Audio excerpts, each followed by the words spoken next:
About 10 years later, he would more formally codify these ideas through what he called the Plan for Attaining Moral Perfection. The plan contained 12 virtues. Temperance. Eat not to dullness. Drink not to elevation. Silence. Speak not but what may benefit others or yourself. Avoid trifling conversation. Order. Let all of your things have their places. Let each part of your business have its time. Resolution. Resolve to perform what you ought.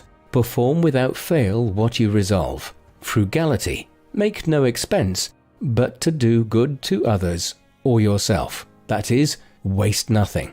Industry. Lose no time. Be always employed in something useful. Cut off all unnecessary actions. Sincerity. Use no hurtful deceit. Think innocently and justly. And if you speak, speak accordingly. Justice. Wrong none by doing injuries or omitting the benefits that are your duty. Moderation.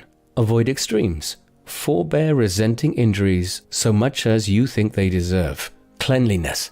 Tolerate no uncleanliness in body, clothes, or habitation. Tranquility. Be not disturbed at trifles, or at accidents common or unavoidable.